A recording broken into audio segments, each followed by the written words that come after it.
Hi everyone and welcome back. I have a trio of duos here for you. The Illinois duo. I've got the cabinet lock, the rim cylinder, and the padlock. I'm going to be picking the rim cylinder for you. It's the only one that's guttable of these three. Padlock doesn't come apart.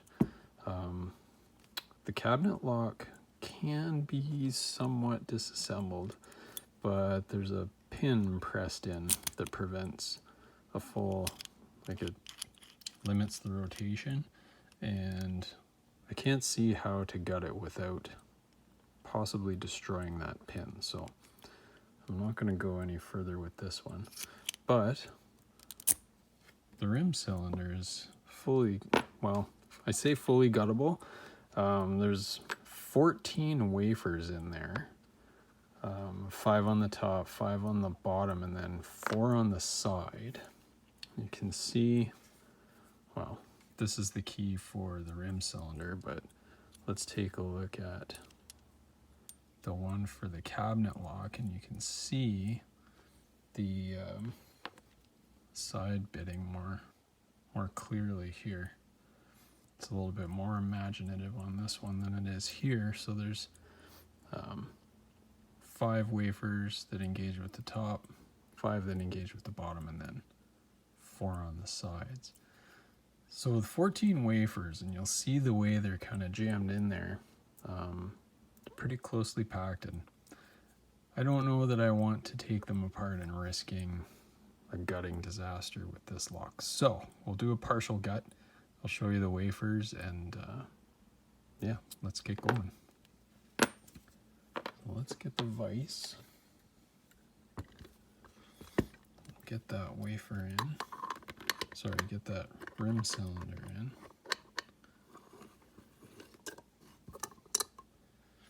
I've put some tape, sorry about that camera shake. I've put some tape on the front so you can better see the deep counter rotation. And the counter rotation and the deep false set that you'll get from one of these locks. Put the key in. That works.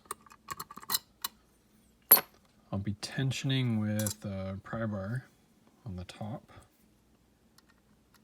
and tensioning clockwise. I'll start with the wafers on the side. They tend to bind first. Let's go. So 1 was binding, got a little click out of it. 2 was binding, got a click. 3's binding, got a small click from that. 4 is binding quite tightly.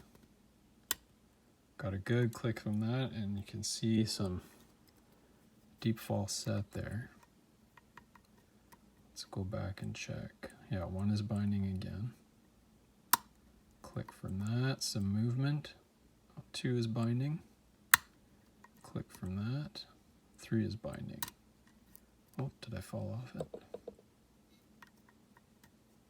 1, 2, 3. No, looks like we set it. All right, we'll check the bottom. It feels like 5 is binding. Click from that, got good counter rotation. Feels like 4 is springy. 3 is binding.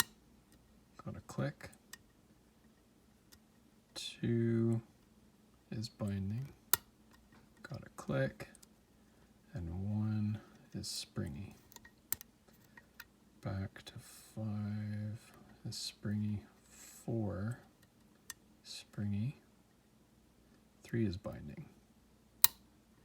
Got a click from that. Did we, or did we fall off? There we go. Click from 3.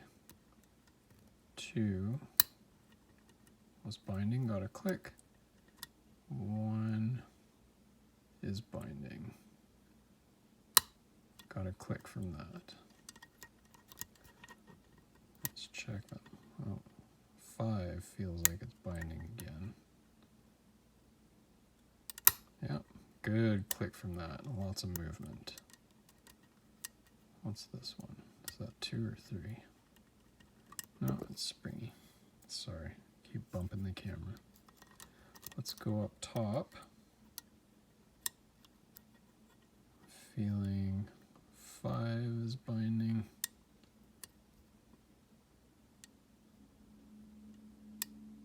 I think that's 5. No, maybe not.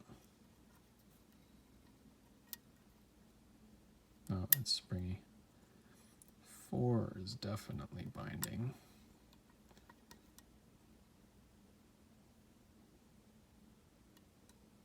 No, springy. What about, what's that, 3 or 2? Springy, springy. 1 is binding. Yep, good counter rotation from 1 and a click. Let's go back to 2 is binding now. Counter rotation and a click. 3 is binding. And it's open. Got a good click from 3. All right, so this one is pretty easy to disassemble. And the wafers, the way they're shaped, they really give some pretty cool counter rotation, as you saw. Okay, let's get this. Which way do we want to go? This way. Get that clip off.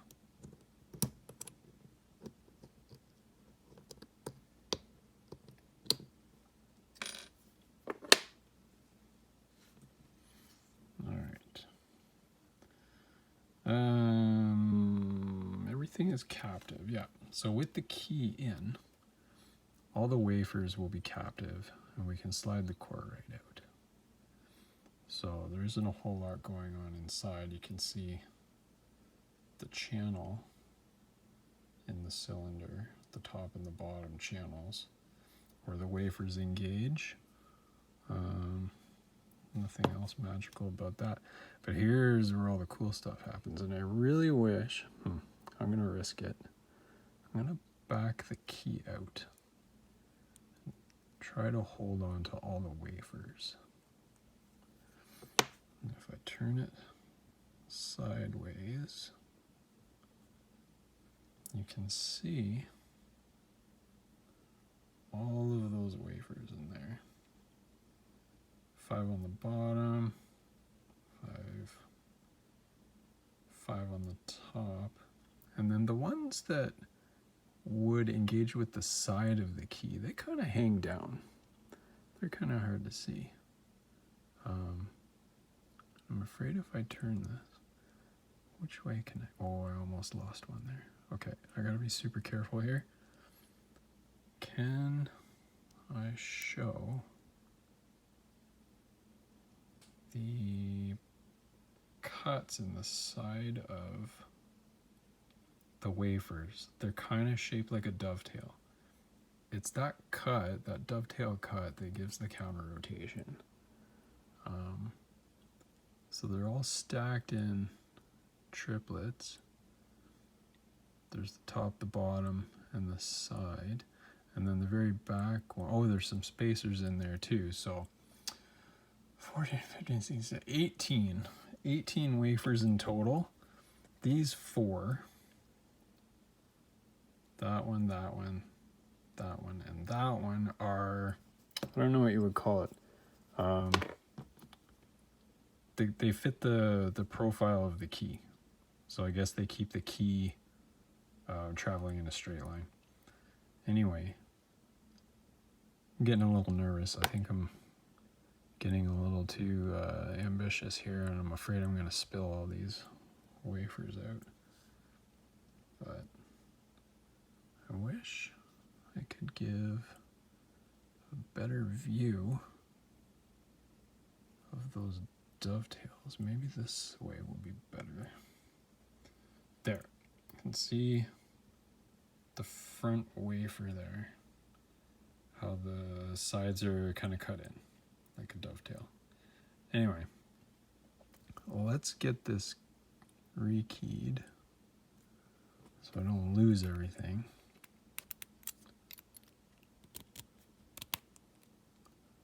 Is that right? That's right. Okay. Let's get that in there. Reassembled. Okay. Now, let's look at the padlock. What are we at here for time? 10 minutes? Okay. You can see the 3 keyways. They're not all the same width. The keys are varying widths. This one here, the rim cylinder, is the narrowest. The tension with, I don't know what size pry bar that is. 0.8 maybe? No. 1.2? I don't know. Anyway, and then the cabinet lock in the middle is, I think, the widest of the 3. And I use the heavy bar to tension that one. And then the padlock has a little bit smaller keyway. But anyway, I'm starting to ramble. They all pretty much pick the same. Generally, you'll get binders in one area before the rest, side, bottom, top. But they're all pretty cool. If you get a chance to pick one of these up, I suggest you do. They're rated purple belt right now, but I think really that's because of the number of elements that are in there. It's not a particularly hard pick. The feedback is pretty clear. Once you figure out where the bottom wafers and the top wafers are on the tip of your pick, it's pretty easy to navigate inside. The side wafers, they're a little bit more tricky. I don't know if we can see in there. Like, oh, that's the top. There we go. Can we see that? I wish I had my light. I can't find it. So if you can see right, nah, it's not good. Oh, maybe if I flip it this way, will that work? No.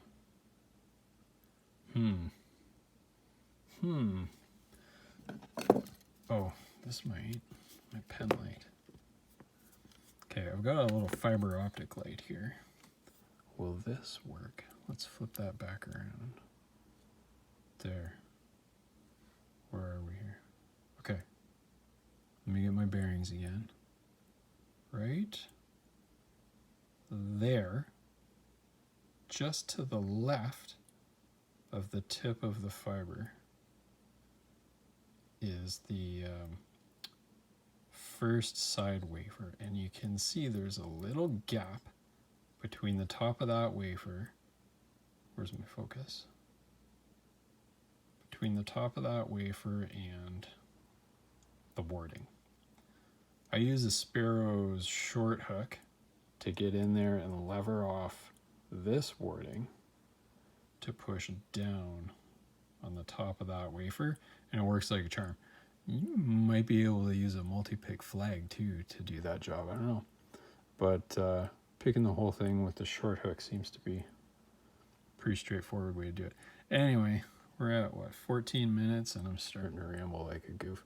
So let's call it a day here. Yeah. The Illinois trio of duos. If you can pick one up, I suggest you do. If you can get all 3, even better. They're out there. It took me a little while to get all 3 off eBay. I think I got all of them off eBay separately. And yeah, I think that's all I've got for you. Thanks for watching, and I'll see you next time. Bye-bye.